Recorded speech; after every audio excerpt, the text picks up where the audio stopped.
42, versão NAA. Versão NAA. Jeremias 42,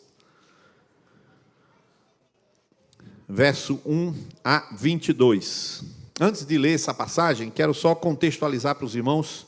Essa passagem bíblica, ela está inserida num contexto bastante particular, só para os irmãos saberem.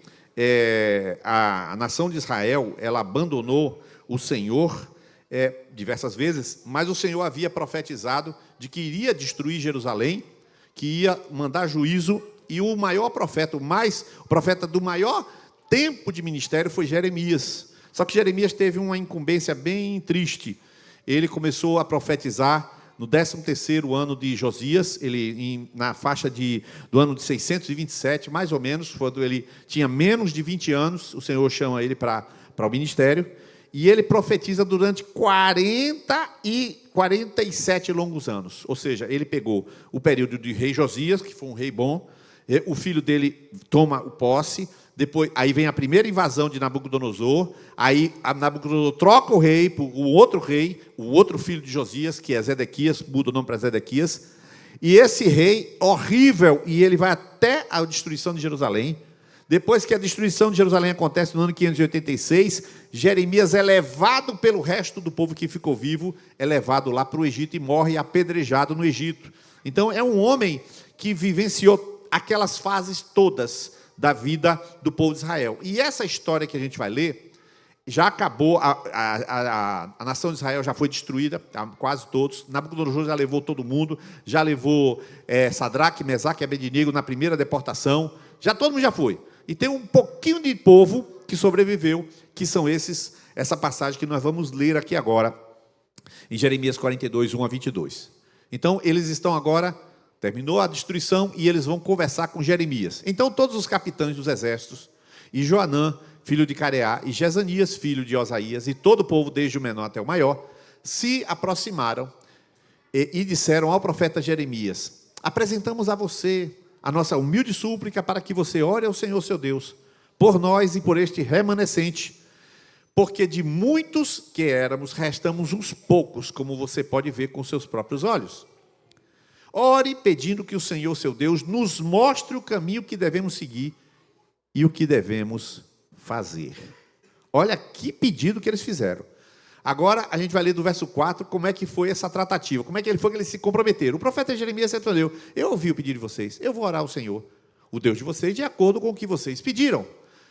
Tudo o que o Senhor lhe disser em resposta, eu declararei a vocês sem ocultar nada. Agora, olha só. Então eles continuaram falando, né? E disseram a Jeremias: que o Senhor seja uma testemunha verdadeira e fiel contra nós, se não fizermos conforme toda a palavra que o Senhor seu Deus nos disser por meio de você.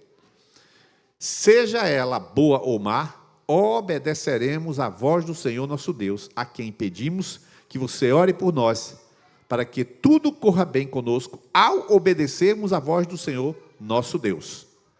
Depois de 10 dias, a palavra do Senhor veio a Jeremias. Veja só que história. Então ele chamou Joanã, filho de Careá, todos os capitães do exército que estavam com ele, todo o povo, desde o menor até o maior, e lhes disse: assim diz o Senhor Deus de Israel, a quem vocês me enviaram para apresentar a súplica de vocês. Antes de ler o verso 10, atente para o seguinte: Jeremias profetizou desde o ano 627. Já tinham se passado 41 anos que todas as profecias dele dão certo. Ele tinha dito: vocês vão morrer, Jerusalém vai ser conquistada. Tudo que ele profetizou se cumpriu. Então eles já tinham visto que ele era o profeta de Deus. Agora ele vai falar, e agora eu vou ler: se vocês permanecerem nesta terra, então eu os edificarei, e não os derribarei, eu os plantarei, e não os arrancarei.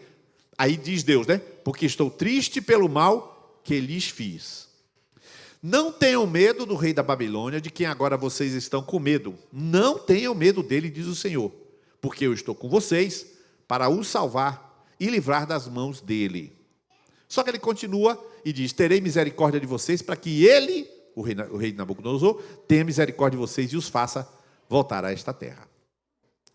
Olha o que vai dizer o profeta: mas se vocês disserem não ficaremos nesta terra, se desobedecerem à voz do Senhor seu Deus, e disserem não, preferimos ir à terra do Egito, onde não veremos guerra, nem ouviremos som de trombeta, nem passaremos fome, e ali vamos morar, Nesse caso, ouça a palavra do Senhor, ó remanescente de Judá. Assim diz o Senhor dos Exércitos, o Deus de Israel. Se tiverem o firme propósito de entrar no Egito para morar, então a guerra da qual vocês têm medo os alcançará. E a fome que vocês receiam irá no encalço de vocês até o Egito, onde vocês morrerão. Assim será com todos os que tiverem o propósito de entrar no Egito para morar. Morrerão a espada de fome e de peste, e não haverá um só que sobreviva ou escape do mal que trarei sobre eles. Porque assim diz o Senhor dos Exércitos, o Deus de Israel, assim como se derramou a minha ira e o meu furor sobre os moradores de Jerusalém, o meu furor se derramará sobre vocês quando entrarem no Egito. Vocês serão objeto de maldição, de horror, de zombaria e de deboche, e nunca mais verão este lugar.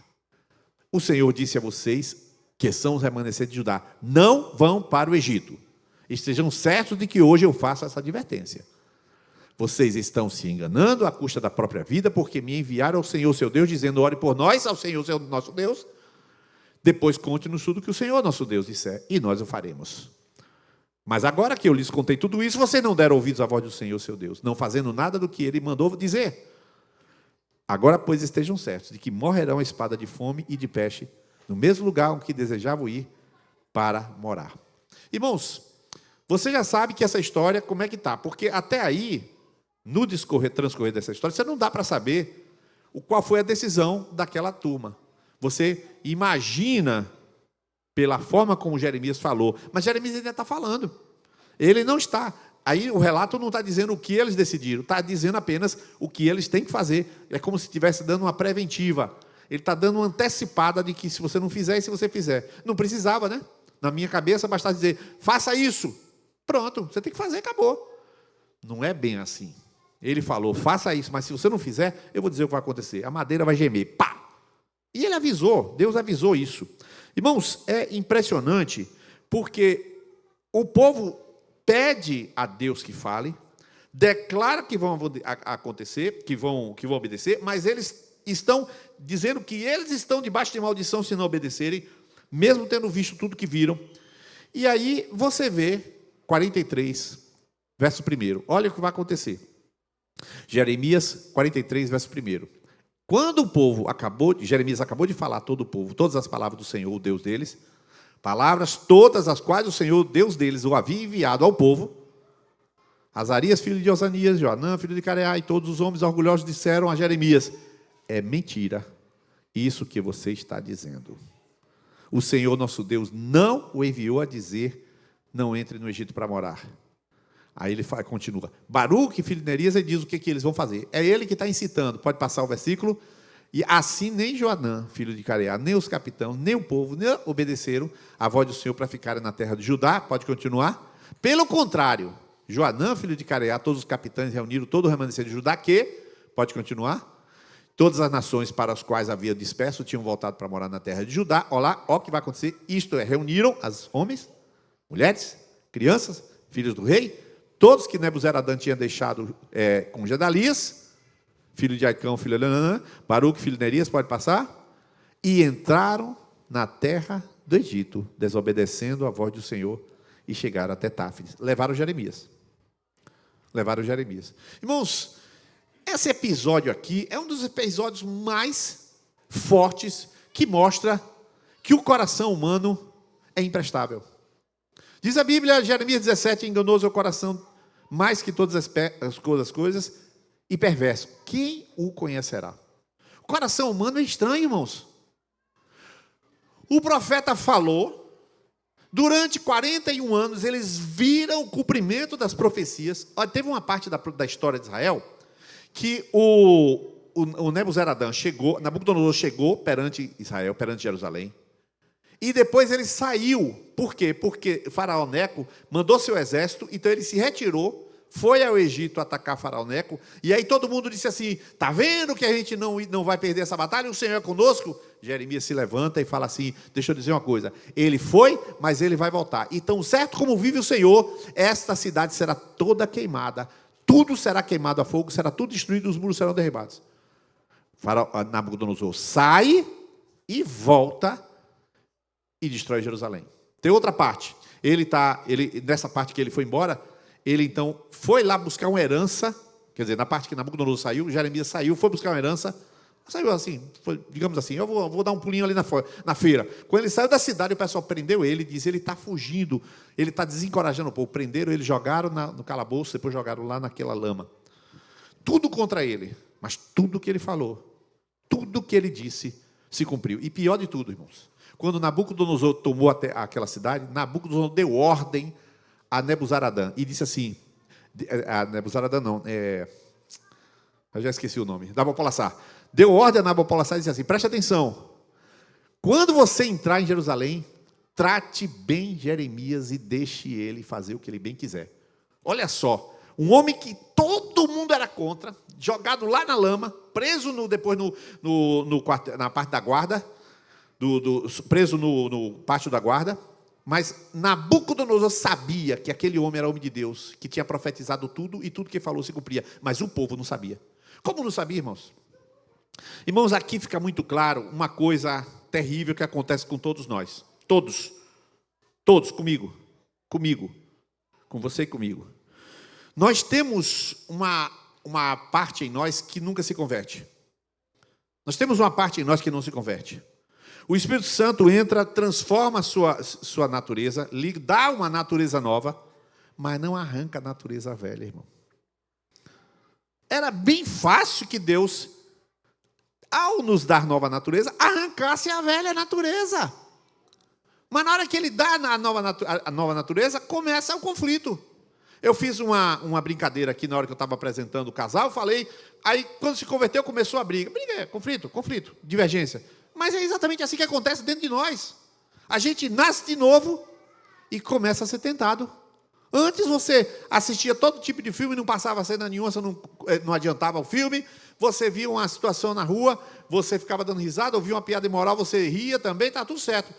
Mas você se converte quando você dá risada de uma piada imoral, aqui dentro começa um conflito. Como é que pode? Ih, rapaz, eu não devia ter rido, mas ri. Meu Deus, eu não devia... Quem te disse que você riu? Você está sozinho lá naquele lugar do trabalho. Mas alguma coisa em você torna você incompatível com aquilo que está acontecendo. Ou seja, nós temos essa velha natureza que não muda. Nós temos a nova natureza? Temos. Mas nós temos a velha natureza que está ali puxando a gente para a terra e a nova natureza puxando a gente para o céu. Então a gente fica como se fosse puxado, esticado, como um elástico, puxado para as coisas celestiais e agarrado para as coisas materiais. E assim a gente vai viver a vida toda. Aqui você tem uma prova de que essa turma daqui, que conhecia tudo da parte de Deus, depois de pedir a palavra de Deus e saber que é aquela palavra de Deus, de um homem de Deus, não faz a vontade de Deus, faz o que quer. Irmãos, isso é para você prestar atenção em algumas coisas que eu vou te mostrar agora, bastante sérias, porque amanhã, dia 31 de outubro, não é Halloween. Amanhã se comemora a Reforma Protestante e depois mete um Halloween em cima, Dia das Bruxas. Vai para pesquisar, que eu não vou ficar falando sobre isso aqui, para saber qual é a origem do Dia das Bruxas em relação à Reforma Protestante. Depois você pesquisa. Isso aqui não me convém falar. Mas em 1517, um homem, Lutero, morando num lugarzinho com 2.000 pessoas, uma cidade universitária. Qual é a cidade universitária no Brasil? Alguém sabe o nome de uma cidade universitária? Feira de Santana? Ah, não, pelo amor de Deus. Tem uma universidade, mas aqui não é universitária. Lembra aí alguma cidade universitária? São José dos Campos? Não, né? São José dos Rios Preto? Pelotas? Hein? Pelotas. Pronto, vamos para cá. São José dos Rios Preto, Pelotas. O foco, o polo central é o estudo. Pois ali o foco central era a Faculdade de Teologia de Wittenberg. Naquela cidade tinham 2.000 pessoas somente. Sabe qual é a taxa de analfabetismo do Império, naqueles dias? O Império Romano Germânico, Sacro Império Romano Germânico, a taxa de analfabetismo é 89%. 89%. Você tinha cidades que era 95% de analfabetismo e cidades universitárias, a taxa de analfabetismo era 80%, 90%. 70%, variava de 20% a 30% de alfabetizados. Lutero tinha problemas teológicos, uma divergência teológica com algumas coisas que ele tinha visto da venda das indulgências. Já você vai saber o que é isso. O que ele faz? Ele faz um documento teológico em latim.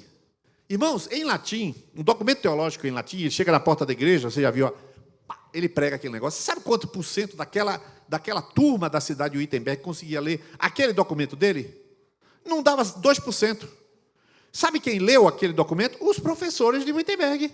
Aqueles professores da universidade. Ele fez aquele documento, era um documento teológico para os outros demais professores. Por quê? Porque ele estava protestando contra coisas teológicas. Portanto, Lutero, ele não fez nada de reforma, nem teve intenção nenhuma de fazer reforma. Mas por que eu estou falando isso? Você vai entender.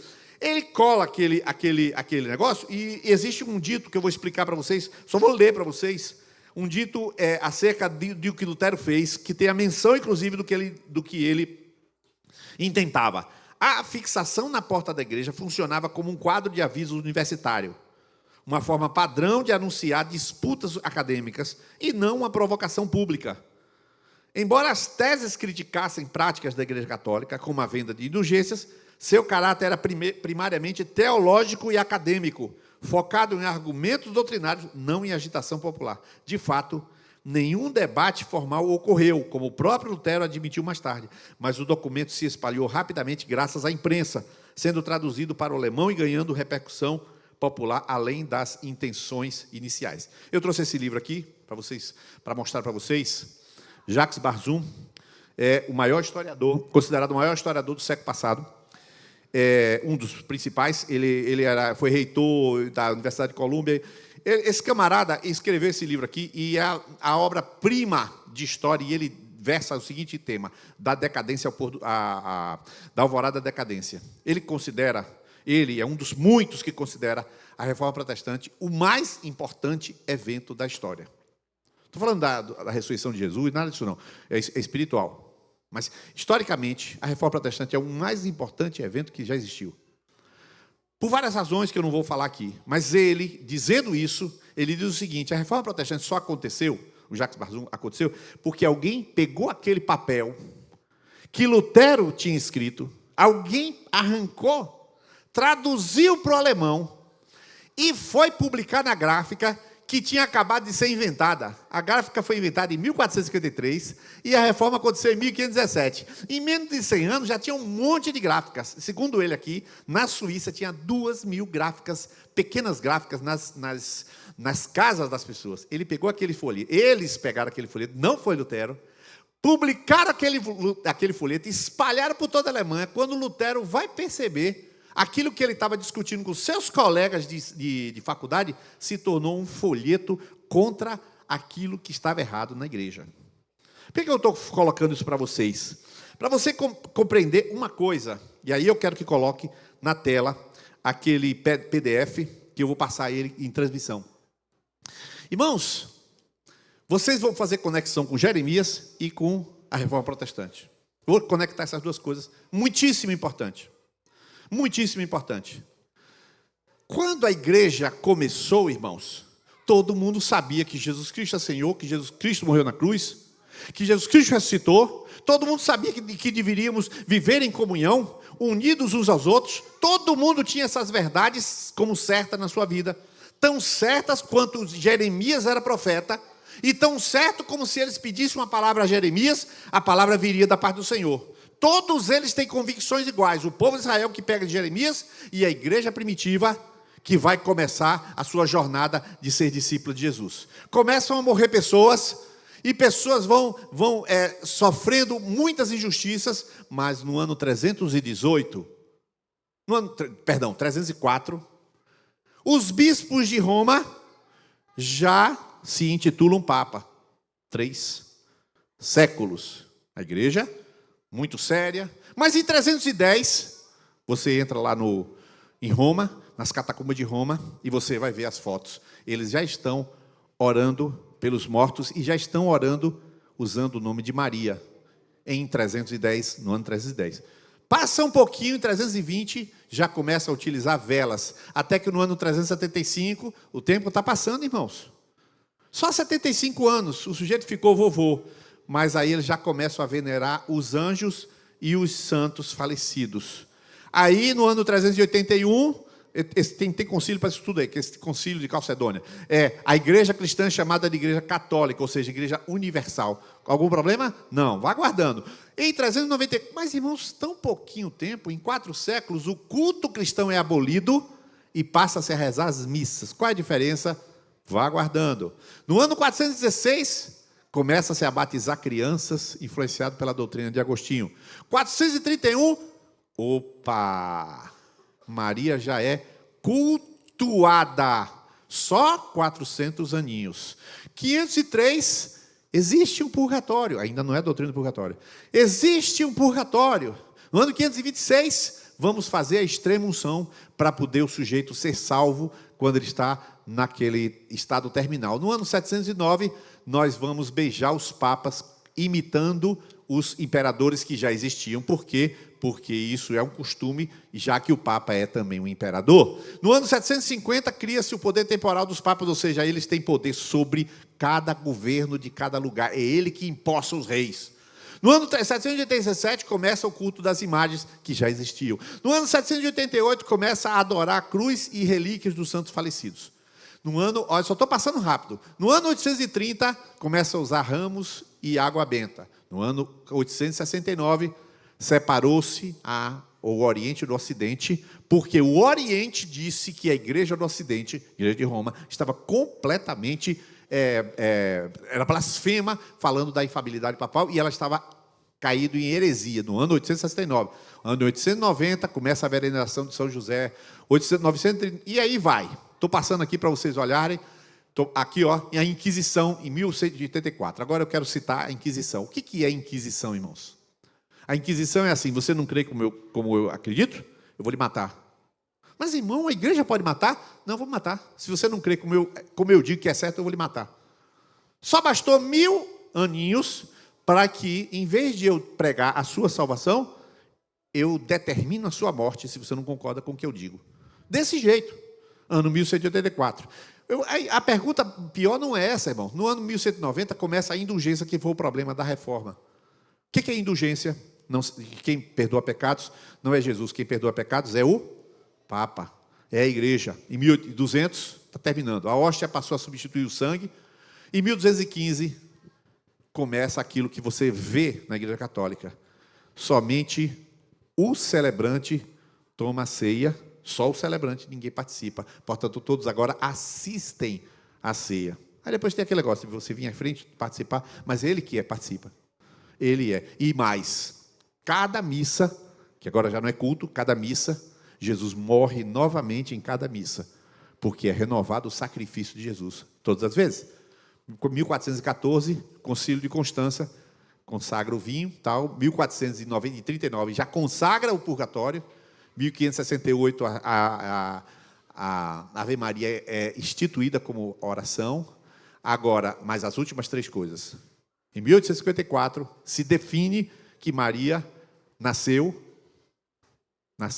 a Imaculada Conceição, nasceu sem pecado.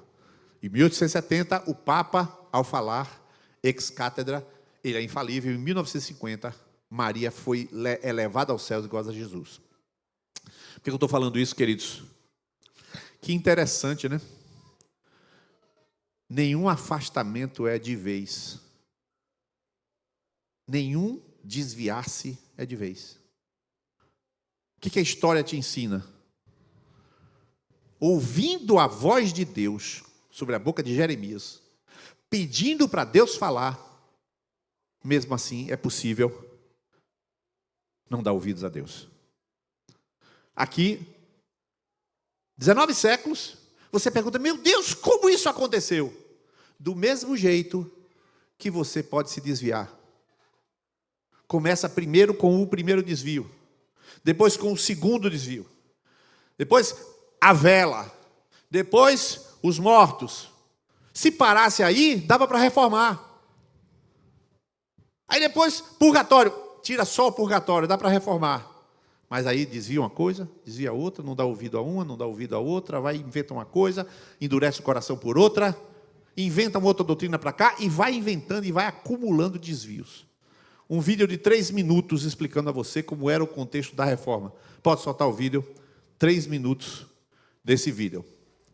E o sacerdote, ele vai receber toda uma carga de autoridade teológica em que ele vai ser o único que vai poder te levar até Deus. Como assim, Lucas? Se eu perguntar hoje para você, você peca, para quem você pede perdão? Aí você vai falar, eu peço perdão para Deus. Se a gente voltasse 1000 anos atrás, se você pecasse, para quem você pediria perdão? Para Deus? Não, porque você não vai até Deus, porque você tem pavor de Deus. Porque Deus está ali pronto para te jogar no inferno, você não quer nem que Deus saiba que você existe. Então, vou pedir perdão para quem? Para o sacerdote. E quem é que vai te perdoar? O sacerdote. Porque ele pode te ouvir os seus pecados e absolver você dos seus pecados. Né? Você nasceu, você precisa do quê? Na doutrina medieval, do batismo para te limpar do pecado original. Então, se você nasceu, você precisa de um sacerdote para você não... Se você morresse, que era muito comum até os 5 anos de idade, você estava frito, ia para o limbo. Nasceu, precisa de sacerdote. Durante a sua vida, você vai pecar o tempo todo. Então, você precisa do sacerdote para te absolver. Casou, você precisa do sacramento do casamento, que ele vira também uma coisa que só vale se o sacerdote te dispensar esse sacramento. Está morrendo, você precisa de chamar um sacerdote, porque ele precisa te dar a extrema-unção para você fazer uma boa passagem. Morreu, você está livre de sacerdote? Não, porque você morreu, você vai para uma outra instância que não é o céu, é o purgatório. E só o sacerdote, a igreja, em nome do Papa que tem as chaves do céu, pode tirar a sua alma do purgatório. Então, até depois da morte, você está preso ao sacerdote. Então, toda a sua vida psicológica está presa a um sacerdote para te perdoar, para te dar uma penitência, para te proteger. E isso só vai ficando pior ao longo da Idade Média. Quando chega no século XV, esse papado que está muito envolvido com famílias ricas e comerciantes vai começar a capitalizar o perdão. Se antes o Papa ele podia dar indulgências, perdoar os pecados por livre e espontânea vontade e bondade, isso acontecia em algumas épocas do ano, agora o Papa vai entender que ele pode vender as indulgências e ganhar muito dinheiro e arrecadar muitos fundos com ela. Junto com essa capitalização do perdão, há inclusive no pensamento de um historiador, Jean Delumeau, uma matemática do pecado. Porque o purgatório é o lugar temporal no mundo espiritual que você vai pagar os pecados que você cometeu em vida. Para cada pecado, você tem que pagar uma penitência, você tem que se confessar, mas quem sabe os limites do seu pecado? Você sabe quando você pecou? Vai que você pecou, esqueceu e não deu para o tempo de você pedir perdão e receber a absolvição. Você vai para o purgatório. E o purgatório, ali na Baixa Idade Média, ele já é pintado como um novo inferno. Se o inferno só vai o herege, o pagão, o judeu, o muçulmano, o cristão não vai, eu preciso de um novo inferno para botar esse cristão com medo, para ele poder se prender à igreja. E aí o purgatório ele se transforma numa espécie de segundo inferno, com sofrimentos terríveis. Os vendedores de indulgências vão explorar bastante isso. E a Igreja Católica ela tem o quê? Os meios da graça, os meios do perdão, os sacramentos. Aqui eu estou trazendo para vocês a imagem, né, da missa. Quando você observa a imagem da missa, você vai ver esses elementos ritualísticos pesados, amplos, que são uma representação do que seria o templo do Antigo Testamento, vamos botar assim, uma parte dele, e também um sincretismo com o mundo da religião romana que havia antes da Idade Média. Esse comentário tem por propósito de dizer algumas coisas importantes. Primeira coisa que eu pode acender as luzes. Primeira coisa importante para dizer para você: não existia a Igreja Católica, viu? Importantíssimo, não existia a Igreja Católica. A Igreja Católica, não existe a Igreja Católica. Só existia uma igreja. A única igreja estava assim. A gente fala, porque a Igreja Católica, a Igreja Católica... Isso aí é depois da reforma. Não é isso que nós temos que fazer, nós não temos que jogar pedra em ninguém. A questão é, por que é que isso aconteceu? Porque começou com um desvio.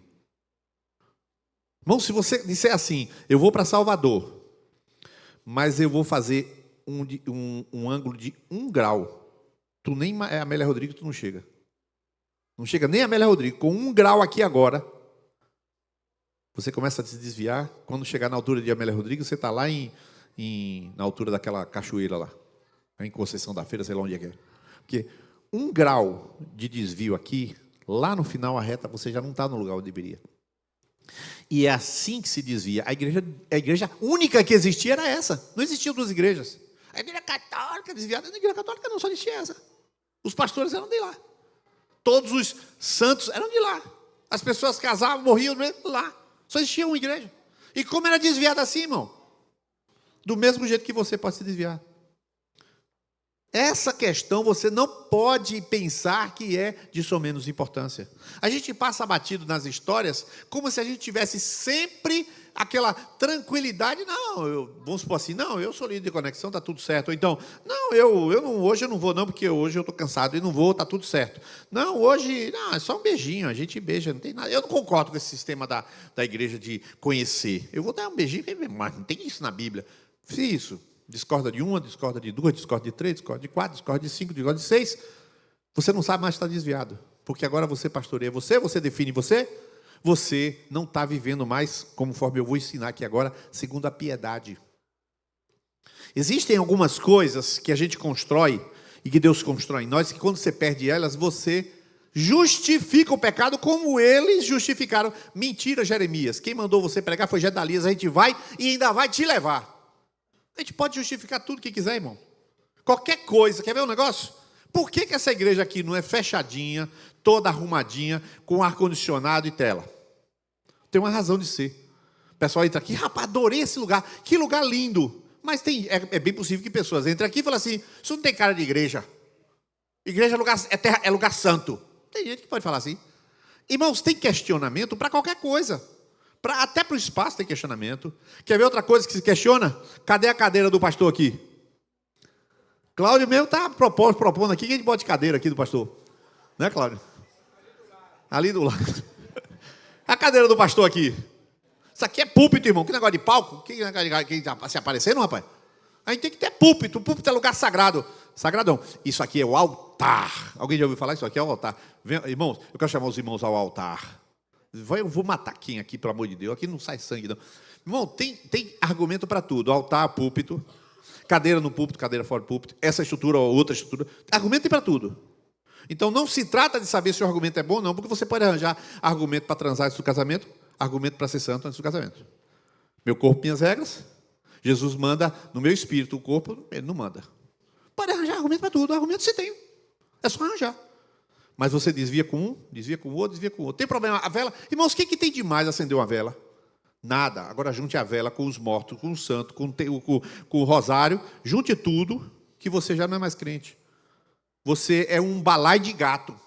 Uma costura de doutrinas que você mesmo escolheu, selecionou.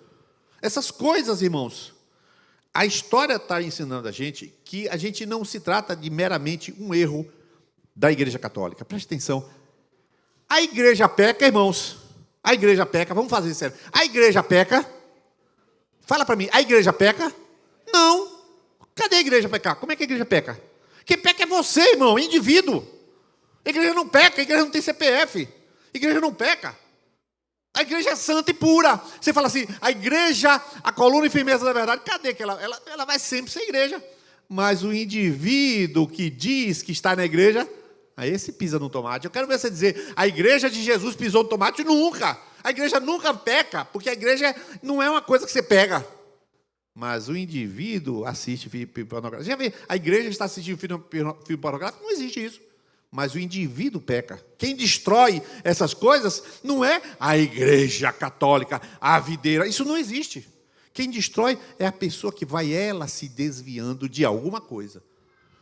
E eu quero dizer qual é essa coisa, lendo 1 Timóteo, capítulo 6, verso 3 e 4, para poder fazer o encerramento. 1 Timóteo, capítulo 6, verso 3 e 4. Se alguém ensina outra doutrina e não concorda com as sãs palavras de nosso Senhor Jesus Cristo e com o ensino segundo a piedade, esse é orgulhoso e não entende nada, mas tem um desejo doentio por discussões e brigas a respeito de palavra. Volta esse texto aí, por favor. Se alguém ensina outra doutrina e não concorda, veja só, não tira da tela não, tá? Por favor, Edlin. E não concorda com as sãs palavras de nosso Senhor Jesus Cristo com o ensino segundo a piedade. Olha só.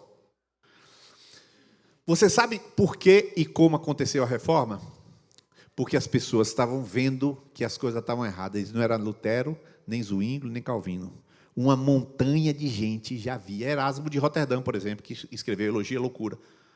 Ele estava dentro da igreja e ele era pertencente a um segmento de dentro da igreja chamado Os Irmãos Unidos, que é católico, dentro da igreja católica, que não seguia nada daquilo que eu acabei de falar.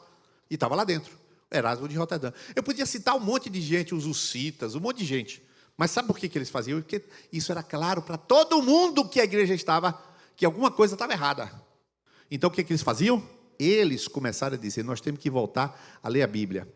Nós temos que buscar a Bíblia. Irmãos, eu vou falar um negócio para vocês. Você sabe qual foi a primeira vez que Martinho Lutero viu uma Bíblia?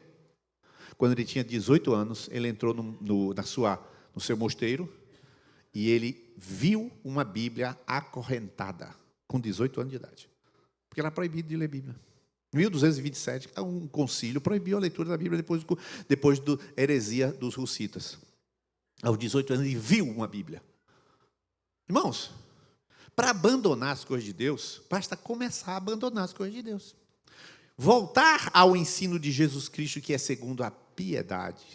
Na última quinta-feira, eu falei que assim, porque a graça de Deus se manifestou trazendo salvação a todo homem, que ensinando que renunciando às paixões mundanas, vivamos sóbria, justa e piedosamente. E eu expliquei o que era piedade. Piedade é a atitude humilde perante o sagrado, a atitude prostrada perante Deus. Irmãos, você está acostumado a ver as pessoas dizerem que nós estamos aqui para ser prósperos, para ter sucesso, para obter isso, obter aquilo. Você está muito acostumado com esse evangelho que está dando para a gente. É o que você mais ouve. Mas diga-se de passagem claramente, o evangelho que não põe você de joelhos é falso evangelho. O evangelho que não põe você humilde e quebrantado é falso evangelho, mesmo que saia deste microfone daqui, desta plataforma, que não é altar. Mesmo que saia desse microfone, é falso evangelho. Ou você é nada diante de Deus e o evangelho te fez nada, ou não é evangelho. Você não vai crescendo e ficando melhor e poderoso. Você vai crescendo em conhecimento de que você não presta. Se você acha que esse olhinho que está até agora lutando para melhorar e não melhora, você acha que Deus não foi lá e me deu uma... O que foi que a irmã Lídia me ligou hoje para falar? Meu filho, aí liga, eu tiro a foto. Só que eu não postei, me ligou para puxar minha orelha. E por que ela fez isso? Porque Deus não tem filhos prediletos, preferidos. Aqueles que ele passa a mão na cabeça. Desce, filho. Tu não é nada. Tu ainda é minha ovelha. É qualquer um, irmão. Fernanda tem um negócio no dedo e fala assim, é poda do Senhor. Só que eu vi como é que foi a poda do Senhor, porque eu estava com um copo, entrei no EMEC com um copo cheio de gelo, e dentro do copo tinha um pedaço do dedo. Só que depois que ela fez o curativo, jogou fora, e o pedaço do dedo jogou fora. Não emendou. Então eu vi o que foi, eu vi como foi a dor de Fernanda. Eu doía aqui, eu estava aqui na frente e atrás, em mim, vendo a minha esposa naquele estado catastrófico ali, um negócio assim. Não era a gravidade, era a contundência daquilo. Está ali. Aí ela chega para você um dia e fala assim, isso aqui é poda do Senhor. Por quê? Desce, Fernanda. Tu não é nada. O evangelho não pode sair de Jesus Cristo, humilde, simples, nu na cruz. O evangelho não pode se afastar disso. Você não fica grande e poderoso, você fica mais quebrantado e mais consciente dos seus pecados. Você fica com medo de você. Com o passar do tempo, você fica com medo dos seus sucessos. Com o passar do tempo, você fica com medo de ultrapassar os seus limites. Eu não devia estar falando essas coisas gravadas e transmitindo, devia estar falando só para dentro da igreja desligado. Mas para se desviar, basta você dar o primeiro passo fora da vontade de Deus. Para se afastar, basta você achar que você banca a direção da sua vida. Para se afastar, basta você dar um passo. Quando chegar lá na frente, você vê, igreja católica desviada. Então chama um padre, conversa para ele se está desviado, ele explica tudo para você. E tu vai fazer o quê? Joga pedra nele? Não vai. Mas tu tem que voltar para as palavras de Jesus e falar isso aqui. Jesus, eu não quero discutir padre, nem igreja católica, nem videira, nem nada. Senhor, tenha misericórdia da minha vida. Jesus, tenha misericórdia. Hoje eu pensei o que não devia. Jesus, tenha misericórdia. Eu estou me pegando orgulhoso, Jesus, só porque eu ganhei um carro novo. Deus, tenha misericórdia. Me ajuda a usar o carro para esse ministério de ação social. É desse jeito, irmão. É desse jeito que a banda toca. Tu não está mais rico, você tem que estar mais santo. Tu não está mais próximo, você tem que estar mais humilde. A vida, ela não é para o palco. A vida é para os pés de Jesus, irmão. A vida é para a cruz, é nessa direção. Você está entendendo? É segundo a piedade. E quando eu vejo essas histórias, eu não me transformo em um crítico da igreja católica, não. Eu estou aqui hoje, estava indo para o aeroporto, e uma pessoa estava assistindo um debate, e meu filho estava no debate. Uma mesa de discussão religiosa. Meu filho estava lá sentado, tinha mais 4 doutores, meu filho é filósofo, vocês conhecem ele. E ele estava convidado para ser palestrante. E a pessoa que estava assistindo é formada em ciência da religião, é filósofo, formado em direito, tem 4 formações, estava lá sentado e falou, estou impressionado com o seu filho. Ah, maravilha. Meu filho não estava lá jogando pedra, ninguém, que ele já me disse isso. Ele joga pedra em igreja católica e ninguém. Porque eu conheço meu filho é humilde. Meu filho é pequenininho. Quem estava lá no seminário de meditação viu. É pequenininho.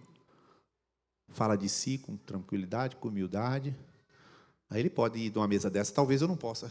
Talvez eu chegar lá, eu sou muito agressivo. Não sei. Você entende? Eu preciso diminuir mais. O Senhor precisa me quebrar mais. Sabe lá se eu estou desviado, irmão?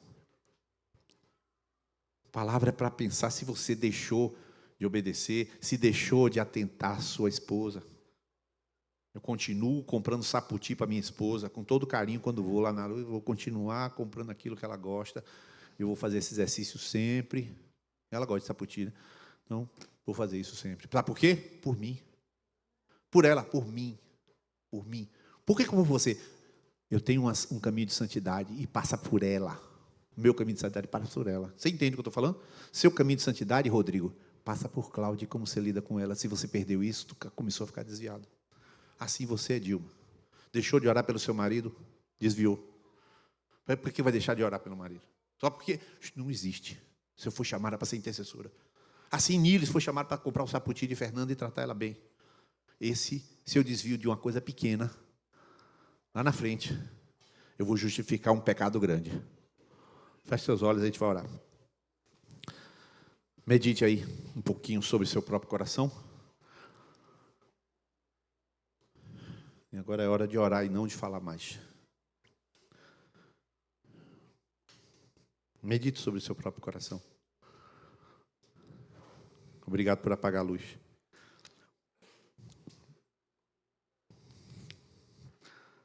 Não, querido, Jesus não veio aqui essa noite para elogiar ninguém aqui. Galardão é depois que acaba a vida, tá? Não tem mérito nenhum, está fazendo bem feito, no fim o galardão vem depois. Não adianta dizer, estou cansado porque trabalho mais que os outros, isso não existe. Jesus carregou na cruz antes de você viver, carregou e lhe deu vida. Tem muita coisa para fazer para Jesus ainda. Jesus não veio elogiar ninguém aqui essa noite. Jesus veio dizer assim, eu conheço as tuas obras. Eu conheço as tuas obras. Ainda bem que Ele conhece, porque Ele nos ama. Ainda bem que Ele conhece. Aleluia. E Ele é nosso sacerdote, nosso intercessor, nosso advogado que conhece. Jesus querido, nós estamos essa noite, Senhor, nem em pé a gente está. Eu não estou mais em pé e o povo também não. Nós estamos aqui, Senhor,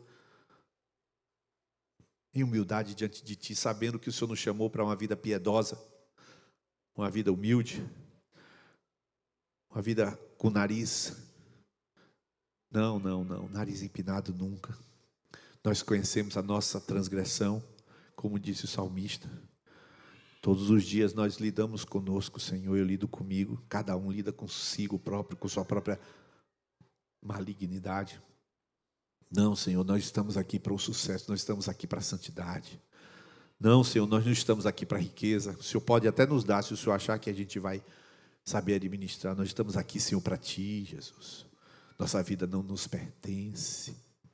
Senhor, não é nossa, não é nossa, Senhor. Senhor, eu quero declarar aqui como pastor, como ministro, como estando, Senhor, como discipulando muitos aqui. Quero declarar, Senhor, que eu não confio em mim, Senhor. Tenha misericórdia do meu coração e da minha vida. Senhor, se não for a Tua graça, eu caio até sair daqui, eu já estou caído. Senhor, tenha misericórdia da minha vida, Senhor, eu preciso de Ti. Eu preciso viver na dependência do Senhor. Eu quero isto, Jesus. Senhor, eu quero isto, Jesus. Senhor, eu quero viver na dependência, viver em santo trato e piedade, aguardando a vinda do Senhor, como falamos. Senhor, eu peço, Senhor, que o Senhor não permita ninguém aqui, Senhor, que saiu do caminho e se acha no caminho. Eu quero que o Senhor pedir que o Senhor traga de volta, porque o Senhor é o dono dessas ovelhas, Senhor. O Senhor traz de volta, Pai. Eu oro para que, se está endurecido, o Senhor quebra ele, Pai, em nome de Jesus. Quebra aquele que não está endurecido, porque é para o bem dele. Eu sei que é para o bem dele. Salva, Senhor, alguns aqui, Pai, por favor. Liberta aqueles que estão, Senhor, com a mente endurecida, olhando, mas não veem nada, ouvindo, mas não conseguem escutar nada. Senhor, tenha misericórdia. Senhor, tenha misericórdia. Nós queremos, Senhor, declarar que queremos ser parecidos contigo, Jesus. E é por isso que queremos, em santo trato e piedade, estar diante de Ti. Repreende-nos, corrige-nos, para não sermos como aquele povo que disse para Jeremias que não ia obedecer. Senhor, tenha misericórdia e guarda o nosso coração, Pai. Em nome de Jesus. Eu queria que você se colocasse de pé agora. E eu queria que nessa hora vou chamar você à frente para fazer uma breve oração, brevíssima oração. Se nesse tempo em que nós estávamos terminando, você identificou pelo menos uma coisa que você quer realinhar. E aqui não tem pastor, aqui não tem pastor, aqui não tem ninguém. Aqui é você que quer realinhar uma coisa na sua vida. Clara que Deus falou contigo. Pode ser anotar despesa que você deixou de anotar e se tornou um péssimo mordomo. Pode ser o que for. Mas uma coisa que Deus falou com você, você vai dar um passo do seu lugar, vai sair do seu lugar e você vai tomar uma decisão de mudança. Mas essa decisão de mudança, você não vai contar para ninguém, mas você vai tomar essa decisão hoje, essa noite, em nome de Jesus. Eu vou fazer essa breve oração agora. Pai, em nome de Jesus, alguns estão andando aqui agora, e porque estão andando, estão decidindo. E porque estão decidindo, sabem o que o Senhor falou com eles. Pai, o Senhor sabe o que cada um se moveu nessa hora. Senhor, Espírito de Deus, o Senhor que é Senhor, Espírito de Deus, o Senhor que é Senhor. Tu disseste na tua palavra, Tu és o Senhor Espírito. Senhor Espírito Santo, gere agora, toma estas vidas, toma a rédea, toma a volante, porque a decisão foi tomada, Espírito. A graça se há manifestado, trazendo salvação a todos os homens, ensinando o quê? Espírito Santo, essa noite é uma noite de educação. Espírito Santo, toma cada um para educá-los aquilo que eles mesmos ouviram e disseram sim para o Senhor. Nenhum desses que tomaram essa decisão, Senhor, vai ser como aquele povo que negou aquilo que Jeremias tinha dito. Todos eles disseram sim para a palavra que ouviram dentro de si. E por isso, Senhor, eu peço que a graça faça realizar aquilo que o Senhor deliberou em acordo com cada um deles. Pai, nós aliançamos contigo agora, eu e os teus filhos que aqui estão, nós nos aliançamos para acertar este ponto que o Senhor falou. Nos aliançamos para o conserto, o realinhamento, o reajuste para a direção da piedade e da vida santa em nome de Jesus. Amém e amém. Pode voltar para o seu lugar, Deus abençoe. Uma boa noite a todos vocês. Aqueles que vão para o treinamento do Joalho, ele vai começar amanhã de noite, já sabem quem são, não tem mais como se inscrever. Sábado o dia todo, domingo à noite, nós vamos ter formatura da escola de princípio.